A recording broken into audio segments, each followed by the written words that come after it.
প্রকৃতি ও জীবন অনুষ্ঠানে আপনাদের সবাইকে স্বাগতম। বাংলাদেশের জীববৈচিত্র্য, প্রকৃতি ও পরিবেশের নানা বিষয় নিয়ে আমাদের এই অনুষ্ঠান প্রকৃতি ও জীবন। আমাদের জীবন আর প্রকৃতি একে অপরের সাথে গভীরভাবে জড়িত। এর নদ নদী, জলবায়ু, গাছপালা, প্রাণী, আমাদের সাথে এদের সম্পর্ক, সচেতনতা ও করণীয় তুলে ধরতে আমাদের এই অনুষ্ঠান।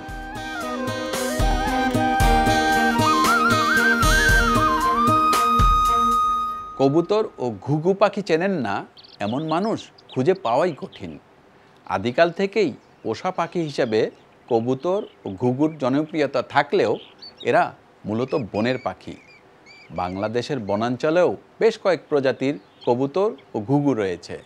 আমাদের আজকের পর্ব কবুতর ও ঘুঘু নিয়ে। এ বিষয়ে আলোচনা করব প্রকৃতির প্রেমিক জনাব রোনাল হালদারের সাথে। আমরা কবুতর ও ঘুঘু নিয়ে তার কাছ থেকে বিস্তারিত জানব। তবে তার আগে চলুন দেখে আসি প্রকৃতি ও জীবন দলের কবুতর ও ঘুঘু নিয়ে কিছু তথ্য ও চিত্র।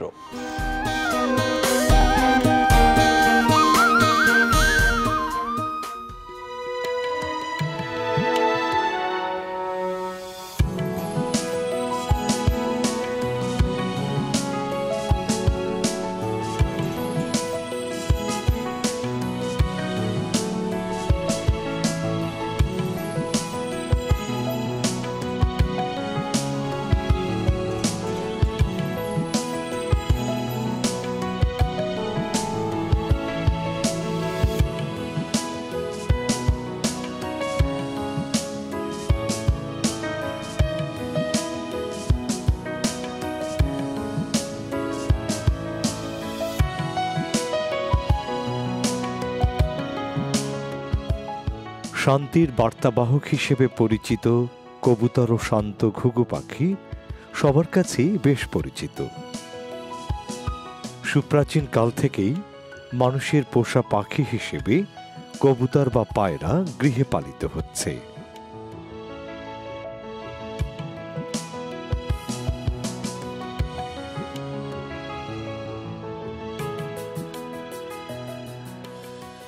কোনো অনুষ্ঠানের শুরুতে মঙ্গল কামনায় পায়রা উড়ানো এখন সর্বজন স্বীকৃত একটি প্রথা। বাংলাদেশে বিভিন্ন ধরনের 17 প্রজাতির কবুতর ও ঘুঘু পাওয়া যায়।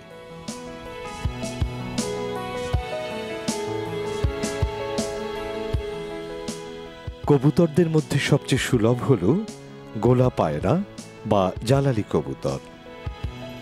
দেশের প্রায় সর্বত্রই দল বেঁধে থাকা এই পাখিটির দেখা পাওয়া যায়।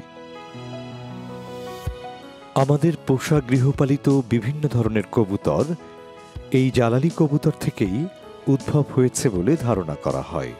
কালো ঠোঁট ও কমলা রঙের চোখের এই কবুতরটির দেহ ধূসর রঙের পালক দিয়ে ঢাকা। এদের গলায় রংধনুর মতো বর্ণিল পালক রয়েছে। এরা অনেক সময় বসতবাড়ির ছোট ছোট ফোকরে কাঠি দিয়ে বাসা তৈরি করে। এদের খাদ্য তালিকায় আছে বিভিন্ন ধরনের শস্যদানা ও বীজ। এদের বাকবাকুম ডাকের মূর্ছনা সবার মনোযোগ কেড়ে নেয়। বিভিন্ন মাজার ও মন্দিরে এদের শত শত সদস্য একসাথে পাওয়া যায়। কবুতরের অন্যান্য প্রজাতিগুলো হরিয়াল ও ধুমকল হিসেবে অধিক পরিচিত। হরিয়ালদের মধ্যে আছে কমলাবুক হরিয়াল, হলদেপা হরিয়াল, ঠোঁট মোটা হরিয়াল, ল্যাঞ্জা হরিয়াল, পম্পাডুর হরিয়াল, সবুজ ধুমকল ইত্যাদি। বনের বট, পাকুর বা ডুমুর গাছে দেখা যায় কমলাবুক হরিয়াল পাখির ঝাঁক।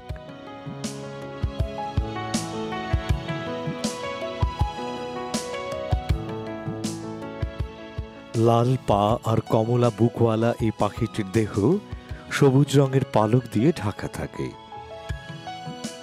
উঁচু গাছের ডালে ঘুরে ঘুরে পাকা ফল খেতে দেখা যায়।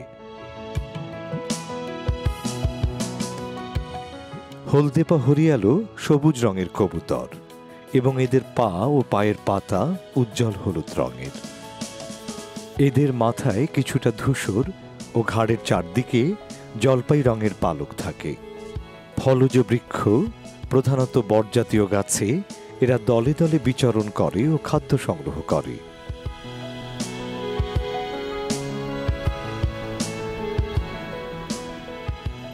মাঝে মাঝে দল বেঁধে বিশ্রাম নেয় এবং পালক পরিষ্কার করে।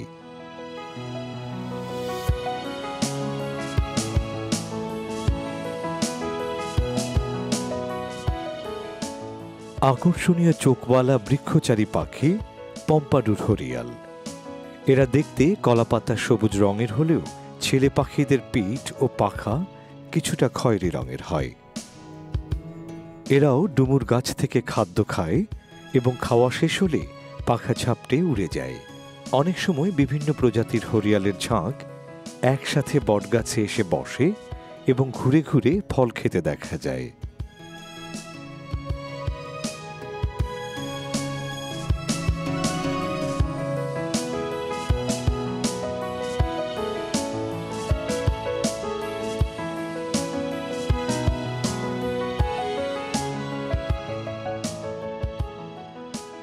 লোকালয়ে চড়ে বেড়ানো তিলা ঘুঘু সবচেয়ে পরিচিত ঘুঘু।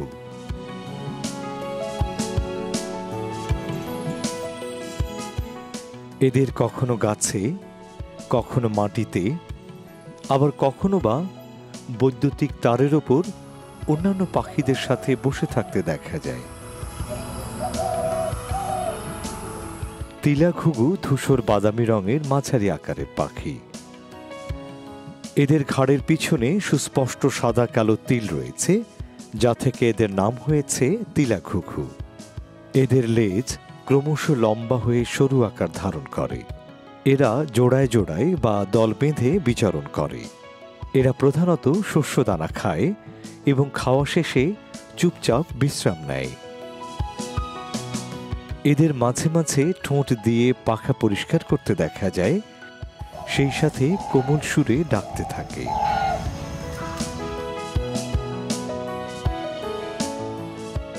বাংলাদেশের সব বনভূমি, জঙ্গল, পাহাড় পর্বত এবং সব কিছু মিলিয়ে যে প্রাকৃতিক পরিবেশ, এর আশপাশ দিয়ে ঘুরে বেড়ায় খুব একটি পরিচিত পাখি।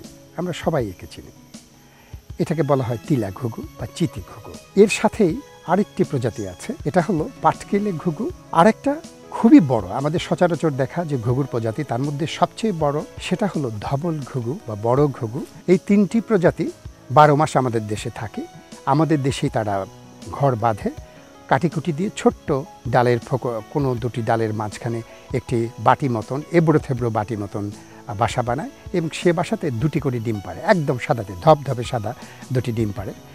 এবং মা ডিম ফোটার পরে মার অনেকটা কাজ বেড়ে যায়।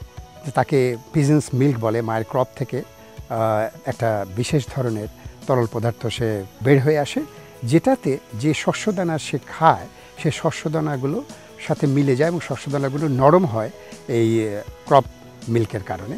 আর এই ক্রপ মিল্ক এবং শস্যদানা দুটো মিশ্রিতভাবে বাচ্চাদেরকে খেতে দেওয়া হয়। সমস্ত পিজন্স এবং ডাভস, কবুতর, ঘুঘু আমাদের দেশে যেগুলো আছে, হরিয়াল, ডুকল বা ডুমকল, সবুজ ঘুঘু, এরা সবাই কিন্তু এই একই পদ্ধতিতে বাচ্চাদেরকে খাওয়ায়। আমাদের দেশের এই যে ঘুঘু কবুতর একসময় দেশের সর্বত্রই এরা ছিল। মানুষ ফাঁদ পেতে ধরেছে, এয়ারগান দিয়ে গুলি করে মেরেছে বা দোনালা বন্দুক দিয়ে গুলি করে মারার ফলে এবং প্রাকৃতিক পরিবেশ ধ্বংস হওয়ার ফলে এই ঘুঘু এবং হরিয়ালদের সংখ্যা কিন্তু অত্যন্তভাবে কমে গেছে। একমাত্র তিলা ঘুঘু ছাড়া বাকি সবগুলোর প্রজাতি প্রায় ধ্বংসোন্মুখ পর্যায়ে চলে গেছে। কাজে আমাদের এবং সবারই কাজ হবে এই প্রজাতিগুলোকে যেন বনে বাজারে এবং মানুষের ঘরদোরের আশেপাশে যে পরিবেশ ব্যবস্থা আছে তাতে এদেরকে বাঁচিয়ে রাখা যায়, সেদিকে আমাদের সচেষ্ট হওয়ার দরকার আছে।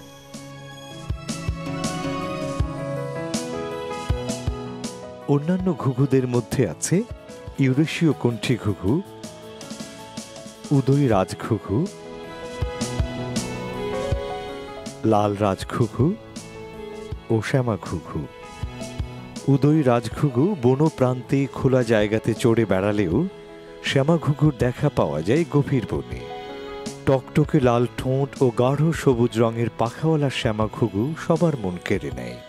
এদের মাথা কিছুটা ধূসর ও চোখ বাদামি রঙের। গ্রামের বিস্তীর্ণ মাঠ ও খোলা প্রান্তরে যে ঘুঘুটির দেখা মেলে সেটি হল ইউরেশীয় কণ্ঠী ঘুঘু। সাদা দেহের এই পাখিটির ঘাড়ে সুস্পষ্ট কালো কণ্ঠী আছে। এরা গলা ফুলিয়ে গম্ভীর স্বরে ডাকে এবং ডাকার সময় মাথা উপর নিচ দুলিয়ে থাকে। ভয় পেলে অত্যন্ত দ্রুত গতিতে ডানা ঝাপটিয়ে উড়ে যায়। অনেকটা এই ঘুঘুর মতোই দেখতে অপর একটি ঘুঘু লাল রাজঘুঘু। হালকা লাল রঙের এই পাখিটি বনভূমি, বাগান বা ঝোপ জঙ্গলযুক্ত জায়গাতে অন্যান্য ঘুঘুর সাথে বিচরণ করে।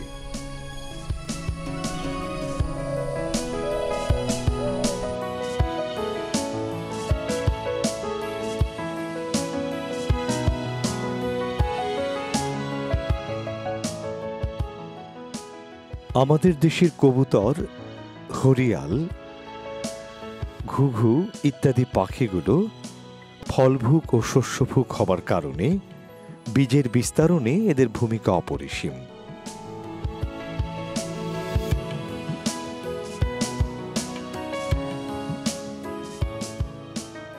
সেই সাথে এদের বর্ণিল দৈহিক গঠনও মনোমুগ্ধকর।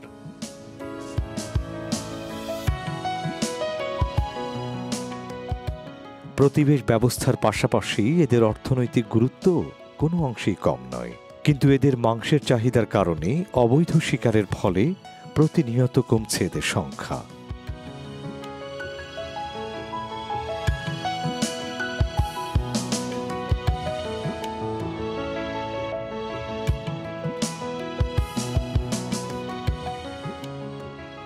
পোষা পাখি হিসেবে ঘুঘুর চাহিদা থাকার কারণে খাঁচায় বন্দী হচ্ছে বনের ঘুঘু।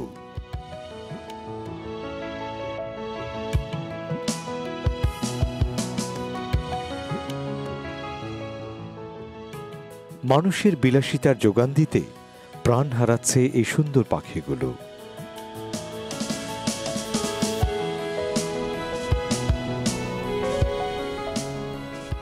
সবার সচেতনতায় সময়োচিত পদক্ষেপের মাধ্যমেই রক্ষা করা সম্ভব বিশ্ব শান্তির প্রতীক এই পাখিগুলোকে।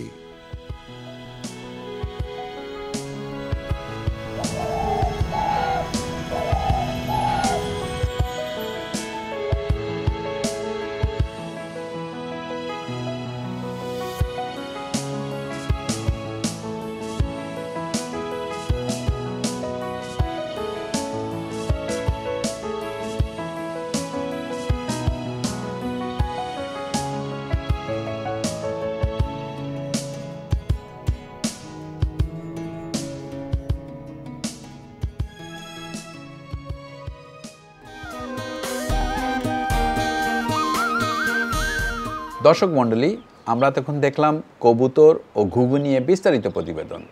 এবার কথা বলবো আমাদের আজকের অতিথি রোনাল হালদারের সাথে। আপনার কাছে আমি প্রথমে জানতে চাইব, আমাদের দেশের কবুতর ও ঘুঘুর কোন প্রজাতিগুলো পাওয়া যায়? আমাদের দেশে বেশ কয়েক প্রজাতির কবুতর এবং ঘুঘু পাওয়া যায়। কবুতরের প্রায় 9 প্রজাতি পাওয়া যায় এবং ঘুঘুর 7 প্রজাতি। তবে ঘুঘুর ক্ষেত্রে 2টা প্রজাতি আছে যেগুলো ভেগ্রেন্ট, মানে মাঝে মধ্যে তাদেরকে আমরা পাই শীতে। উঁচু অঞ্চলের পাখি যারা শীতের সময় নেমে আসে। তবে কবুতর বলতে আমরা বাংলায় যেটাকে বুঝি সেটা হচ্ছে জালালি কবুতরটার খুব ইন্টারেস্টিং অনেক ফ্যাক্ট আছে। আমাদের যত ধরনের ডোমেস্টিকেটেড পিজিয়ন দেখেন, অনেক বড় সিরাজি কবুতর থেকে শুরু করে ছোট বিভিন্ন ধরনের গিরিবাজ, এই সবগুলোর কিন্তু আদি পিতা হচ্ছে আমাদের এই রক পিজিয়ন। এটা ইতিহাসে দেখলে দেখা যাবে যে সেই সুমেরিয়ান যুগের, মানে কয়েক হাজার বছর আগে থেকে ইজিপশিয়ানরা, সুমেরিয়ানরা তারা এই পিজিয়ন কিপিং, পিজিয়ন ব্রিডিংয়ের সাথে জড়িত ছিল এবং সেই হাজার বছরের ব্রিডিং থেকেই আমরা এই এত ধরনের কবুতরকে পাই আমরা। তবে এই কবুতর পরিবারেরই অন্য আর একটা আমাদের অঞ্চলে পরিচিত নাম হচ্ছে হরিয়াল। তাহলে হরিয়াল হচ্ছে কবুতরেরই আরেকটি প্রজাতি। আর একটা প্রজাতি যেটা বেসিক্যালি ফরেস্ট ডুয়েলার। আচ্ছা, কিন্তু এরা মানে শহরে থাকে না, শহরে শুধু থাকে না, বনেই থাকে। বনেই থাকে। কয় প্রজাতির হরিয়াল আছে? আমাদের এখানে ইয়েলো ফুটেড গ্রিন পিজন, যার বাংলা নাম হচ্ছে হলদেপা হরিয়াল, অরেঞ্জ বেলিড গ্রিন পিজন, যার নাম হচ্ছে কমলাবুক হরিয়াল, পম্পোডোর গ্রিন পিজন, এটার নাম হচ্ছে ছোট হরিয়াল, থিকবিল গ্রিন পিজন, এটার নাম হচ্ছে ঠোঁট মোটা হরিয়াল। এইরকম একই রঙের প্রায় 4টা দেখা যাচ্ছে, কিন্তু এছাড়াও কবুতরের 4টাই আমাদের দেশে আছে। আমাদের দেশে আছে। ঠিক একইভাবে আর একটা কবুতর তার চেয়ে একটু অবস্থা ভালো, সেটা হচ্ছে ওয়েজ টেইলড গ্রিন পিজন, গেজলেজ কবুতর। এদের কালারের সাথে কি টিয়া পাখির বেশ মিল আছে? হ্যাঁ, টিয়া পাখির বেশ মিল আছে এবং খুবই সারপ্রাইজিং যে একটা গাছের মধ্যে হয়তো 100 কবুতর চুপচাপ বসে আছে, আপনি কোনোভাবে বুঝতেই পারবেন না। ইনফ্যাক্ট আমি আমার ছবি তোলার দলবদ্ধভাবে বাস করে। হলদেপা হরিয়াল এটার অবস্থা বেশ ভালো, এক সময় আরও ভালো ছিল। প্রায় প্রত্যেকটা আমাদের গ্রাম অঞ্চলের প্রায় প্রতিটা গ্রামেই এদেরকে দেখা যেত। কারণ হচ্ছে যে বট পাকুড় যে গাছগুলো, এইগুলোর এরা মূলত ফল খায়, কিন্তু এখন এগুলো খুবই আশঙ্কাজনকভাবে কমে গেছে। এবং এই কমে যাওয়ার কারণ হচ্ছে যে শিকার করা। এই হলদেপা হরিয়ালটা প্রায় বাংলাদেশের সর্বত্র এত কমন একটা পাখি ছিল, কিন্তু এখন আপনি খুঁজে পাবেন না। আমাদের দেশের আর একটা পরিচিত পাখি হচ্ছে ঘুঘু। আমাদের দেশে বেশ কয়েকটা ঘুঘুর প্রজাতি পাওয়া যায়। সবচেয়ে কমন হচ্ছে স্পটেড ডাভ। স্পটেড ডাভটা তিলা ঘুঘু। তিলা ঘুঘুটা খুবই সুন্দর এবং এই পাখিটার ডাকের সঙ্গেই আমরা প্রায় সবাই পরিচিত। এছাড়াও আর একটা দ্বিতীয় ঘুঘু যেটার সঙ্গে আমরা পরিচিত, সেটা হচ্ছে ইউরেশিয়ান কলার ডাভ। এটা কোস্টাল বেল্টে প্রায়ই দেখা যায়। ইনফ্যাক্ট স্পটেড ডাভের চেয়ে কোস্টাল বেল্টে আমাদের এই কলার ডাভটাই বেশি পাওয়া যায়। আর একটা ঘুঘু যেটা আমাদের এই অঞ্চলে দেখা যায় সেটা হচ্ছে রেড কলার ডাভ অথবা লাল কণ্ঠী ঘুঘু। এইটা মোটামুটি কমন হলেও একে কিন্তু সচরাচর দেখতে পাওয়া যায় না, কারণ হচ্ছে একটু শাই টাইপের পাখি এবং ছোট পাখি, অন্য আর 2টা ঘুঘুর চেয়ে ছোট, কিন্তু খুবই কালারফুল। এবং আর একটা ঘুঘু যেটা আপনি বনের মধ্যে গেলে তার ডাক শুনে হয়তো অবাক হবেন, বেশ গম্ভীর গলায় তার ডাক, এটা হচ্ছে ওরিয়েন্টাল টার্টল ডাভ। এটা কি একটু সাইজে বড়? রাজঘুঘু, হ্যাঁ, এটা সাইজে একটু বড় এবং এর ডাকটা একে সাধারণত অন্য আর বাকি ঘুঘুর চেয়ে আলাদা করে। তবে ঘুঘুদের মধ্যে সবচেয়ে সুন্দর ঘুঘু হচ্ছে শ্যামা ঘুঘু, এমারেল্ড ডাভ। ঘুঘুরও কিন্তু আমাদের বড় রকম সমস্যা দেখা দিচ্ছে। ঘুঘুটাও কিন্তু শিকারের পাখি এবং এই শিকারের ফলে বহু অঞ্চলে ঘুঘু আমাদের একেবারেই কমে আসছে। তো এখন আমরা যদি ঘুঘুটাকে খেয়ে এমন অবস্থায় নিয়ে যাই যেখানে আমাদের ভবিষ্যৎ প্রজন্ম ঘুঘু হয়তো নামেই চিনবে, আসলে বাস্তবে তার দেখার সুযোগ হবে না। কিছু কিছু রেস্টুরেন্ট দেখি ঢাকার বাইরে, যেমন পার্বত্য অঞ্চলে এবং কক্সবাজারে ঘুঘুর মাংস বিক্রি করে, তারা রান্না করে পরিবেশন করে। হ্যাঁ, এইটা একেবারেই উচিত না, কারণ এটা একটা আমাদের ঐতিহ্য। ঘুঘুর সাথে বাঙালির সম্পর্ক বহুদিনের। তো আমরা যদি সেই ঘুঘু পাখিটাকেই খেয়ে শেষ করে ফেলি, এটা খুবই একটা দুঃখজনক ব্যাপার ঘটবে। আচ্ছা, আপনি যে জালালি কবুতরের কথা বলেন, জালালি নামটা এসছে কিভাবে এই কবুতরের? জালালি নামটা আসলে রিলিজিয়াস সেন্ট জালাল, সিলেটের যে হযরত শাহজালাল, অনেকে মনে করেন যে ওই অঞ্চলে উনি নিয়ে আসছিলেন কবুতরটা, এবং এটার একটা রিলিজিয়াস প্রোটেকশনও আছে। সিলেটে গেলে পরে দেখবেন যে এই কবুতরগুলো কেউ মারে না, which is a good thing. এই পাখিগুলো কী রকম অবদান রাখছে আমাদের প্রকৃতিতে? একটা বন সৃষ্টিতে এদের অবদান আমার মনে হয় অন্য অনেক পাখির চেয়ে অনেক বেশি, কারণ এরা ফ্রুজিভোরাস, ফল খায় এবং এমন গাছের ফল খায় যেগুলো অনেক উঁচু গাছ, বড় গাছ, এবং এই ফলগুলো খেয়ে সে বনের অন্যত্র ছড়ায় এবং স্পন্টেনিয়াস রিজেনারেশনে, ফরেস্ট রিজেনারেশনে এদের অবদান অত্যন্ত গুরুত্বপূর্ণ। আপনি তো অনেক দিন ধরে এই পাখি নিয়ে গবেষণা করছেন। এই পাখিগুলোকে সংরক্ষণ করতে, বিশেষ করে এই বিপন্ন পাখি, কবুতর এবং ঘুঘু এদের সংরক্ষণ করতে হলে আমাদের কি করা উচিত? স্পেশালি এই গ্রিন পিজনগুলোকে সংরক্ষণ করতে হলে আপনাকে বন সংরক্ষণ করতে হবে। যে সমস্ত অঞ্চলে প্রাকৃতিক বন আছে এগুলো কিন্তু কাটার আর সময় নাই, আমাদের নষ্ট করার আর সময় নেই। কারণ আমরা নষ্ট করে করে করে এমন একটা জায়গায় পৌঁছেছি যেখান থেকে আমাদের ফিরে আসা অত্যন্ত দুরূহ হবে।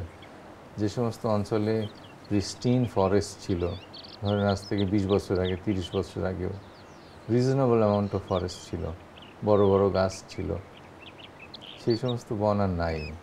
খুবই দুঃখজনক, কিন্তু দুঃখজনক হলেও সত্য যে আমরা ওই বনগুলোকে ধ্বংস করে ফেলেছি।